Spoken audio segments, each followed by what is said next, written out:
Welcome back to More Than Just a Yoga Teacher, a podcast for the ones who know they were meant to build something big, make massive impact, and make the money to match it. My name is Heather Petrosky, and I have built two, not one, but two six-figure yoga businesses. And this show delivers the business education that all of your yoga teacher trainings missed. Let's go. Okay. My friends, the yoga industry has convinced you that struggling financially is somehow spiritual, that charging for your services makes you bad or wrong or a sellout. And I am here to call bullshit on that today. I have had negative bank accounts, overdue bills, behind on bills, credit card debt. I know what broke feels like. And I can tell you that there is nothing spiritual about it. There's nothing noble about it. There's nothing that feels good about it, period.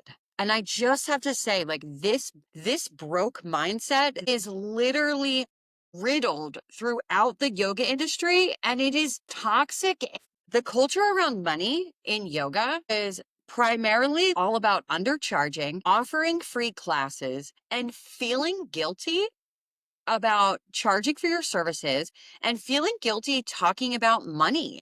And this space that we are creating will not be that. I spent so many years surrounded by people that thought this way with these kinds of mindsets. And do you know what it did for me? Nothing. It did nothing for me other than make me feel bad about myself and keep me on the struggle bus. So, like, if you get if you get nothing out of this episode, please check in on your circle. Like, that shit matters. Who you surround yourself with and how they think and what they talk about matters. Because what do they say? You are a culmination of the five people you surround yourself with most. That is not untrue. What you consume, what you eat, who you're around, what you watch, all of that matters. Just like the way people feel about money, that permeates onto you. Okay. So I'm going to call this out. Money and spirituality absolutely exist together. You cannot pour from an empty cup, and you absolutely cannot create from an empty bank account. So let's stop pretending right here and right now that money is bad, wrong, and that somehow not charging is spiritually superior or noble in any kind of way. And if you want to go look back into history and question this, or you're like, this gives me the ick or whatever, I really, really suggest you go out and do some research. Go look up, if you don't know who Krishnamacharya is, go look him up, okay? None of you, none of us would even be here teaching yoga if it wasn't for him. He's a pretty important guy. I would hope that everybody listening that's a yoga teacher knows who he is. But Krishnamacharya was he's Krishnamacharya was not only paid a salary by Mysore Palace, the royal palace of India, to teach in his school, but his school was subsidized through the palace. So they paid to open his school and help find him students and all of this thing. They also gave him housing, like room and board. Yeah. And they also paid him a salary. So not only was that dude charging for his services, but he was also paid handsomely and received a lot of help to be able to do the work that he did. This idea that where we're like undercharging for yoga or that it's bad to charge, let me be very clear, was a concept that was created in Western culture. I could go on and on about like the history of how this works and how it originated here, but I don't need you to believe me. Go ahead and check out some of this stuff yourself. So when you start to struggle with this, just go back to number one. This is a new concept and it has to go. So I'm not exactly sure like where this all came from and why there's sort of like this martyr thing that happens with money in the yoga industry, but let's break down like what the actual cost of not charging appropriately or charging well for the things that you offer, like what that actually looks like. Number one, it is extreme self-abandonment. And then it causes an insane amount of stress, right? And like your yoga teachers, you know what happens when the body is under incredible stress. Your cortisol goes up, it leads to inflammation. It can actually cause disease in your body when you are not well in any capacity, whether that is emotionally, mentally, whether you don't feel safe, whether you're not financially stable, that takes huge tolls on us as human beings. So I have no clue why we would think it is okay to martyr ourselves for the sake of undercharging for this incredible thing that we are helping people with. When I opened my first yoga business, it was a yoga studio. It was not that long ago. It was 5 years ago. My founding membership was $70 a month. I mean, it was insanely low. It was because I wanted to make yoga accessible, which is a thing that you hear from a lot of new business owners and a lot of new yoga teachers. Like, they want to be able to provide a service and make yoga accessible to everybody. And I love that. Like, I totally get where you're coming from, but you also have to pay your bills. You also have to be able to take care of yourself. And I don't know about anywhere else. I don't know about like what other lives you guys are living, but like it's expensive out there. I love to tell people the yoga is always free, but my time, the electricity, the space, the booking systems, like none of that is free. And so all of that has to be paid for. And I like truly hope that this episode resonates for a lot of you, because the amount of financial stress I have put on myself over the years, especially in the beginning, because I've had all of these ideas in my head about money and yoga, like the weight gain and the weight loss and the extreme health problems. My hair literally turned white in the first 2 years of me being a business owner. I wish I was kidding. I'm not. And then not only that, but like the anxiety, the side jobs I had to get that I hated, the over teaching in order to like keep payroll down, and like how that led to extreme burnout for me, but it was like all in the sake of paying rent. All of these sacrifices I had to make because I wasn't comfortable charging the way that I needed to charge. And then on top of all of that, like as if those feelings aren't enough, you will build an insane amount of resentment towards this thing, this practice of yoga, maybe even some of your students, like all of those things, because you are not charging appropriately. And I don't know about you, but like I didn't get into yoga. I didn't become a teacher. I didn't get sober. I didn't build a business to be resentful, stressed out, burnt out, angry, and fucking struggling. None of us signed up for this in order to feel those ways. And that is exactly what happens when you aren't clear on how to price things properly. That is exactly what happens when you hold on to these ideas that money is bad, money and yoga doesn't mix, business is bad, yoga was never supposed to be a business. These are all ideas that you have made up in your head and that some people in the yoga world have made up in your head. And I am telling you right now, feel free to let them go. Okay. So you need to shift, right? There needs to be a shift around the way that you think about money and yoga. And one of the things that you most commonly see, this idea of charge what you're worth, right? Like learn how to charge what you're worth. And I'm just going to like say it flat out. I hate that idea.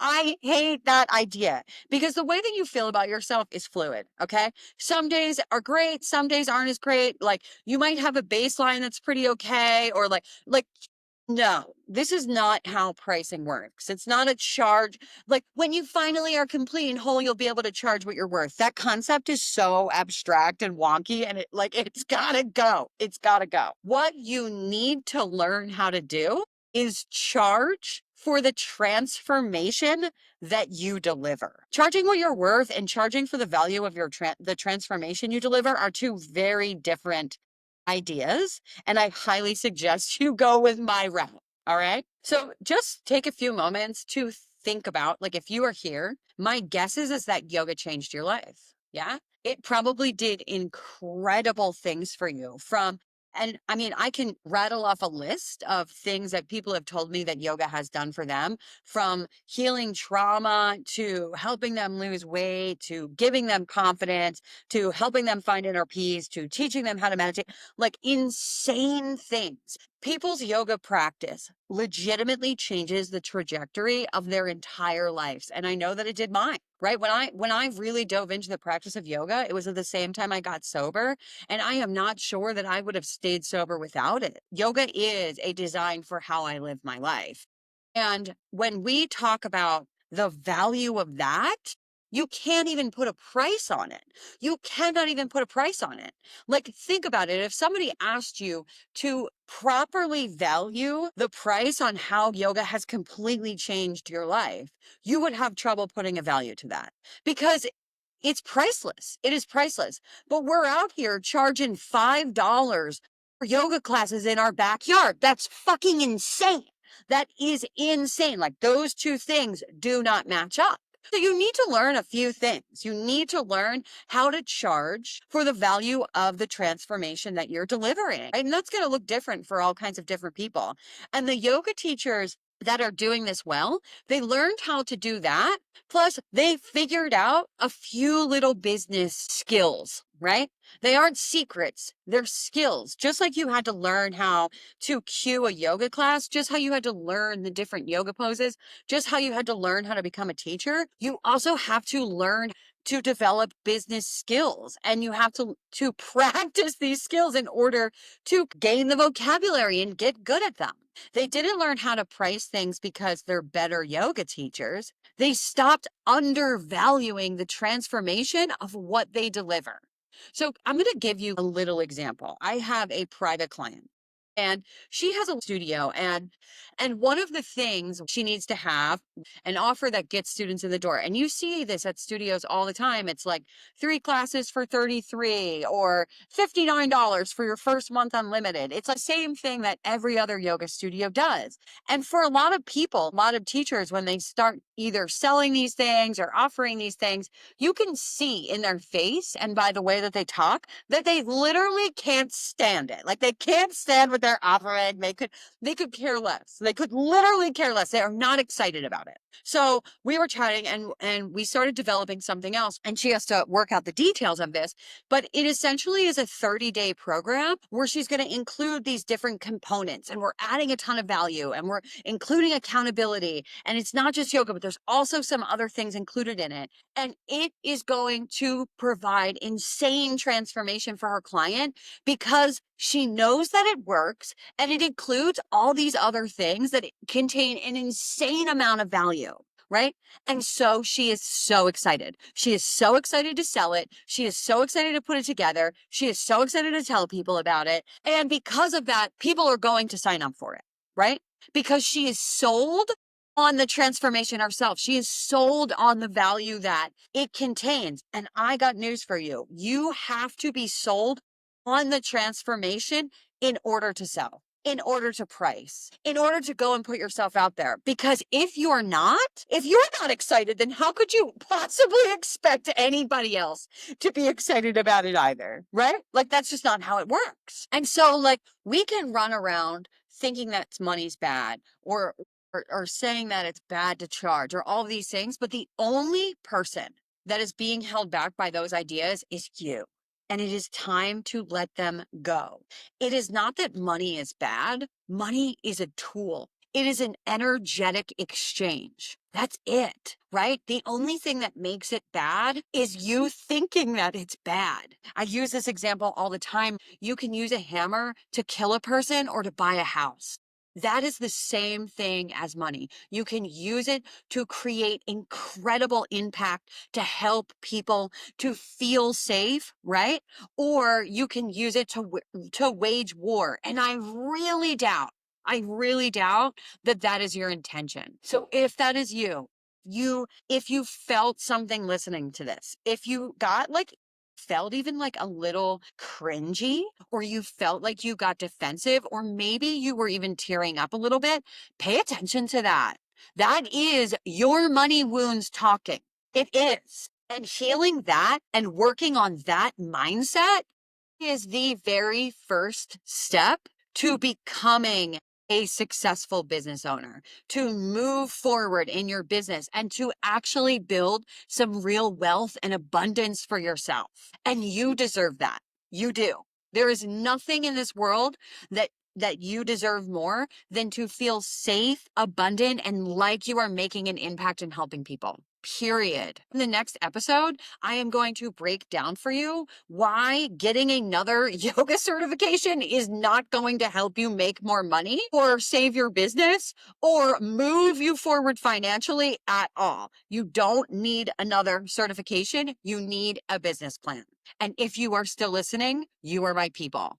You are ready. If you are ready to start making more money and more impact, that is exactly why I built my business of yoga mastermind. It is 12 months of coaching, a full business curriculum, and a room full of yoga teachers building real, big, incredible businesses. And not only that, but we will all meet in Sedona, Arizona for an in-person retreat in October. There are 8 founding member spots, and there already are a few gone. If you want to know if this is a good fit for you and your business, like if you are ready to build and you want to jump in and find out if this is for you, there's a link for you to book a call and we will set up a time to chat. I can't wait to see you in the next episode.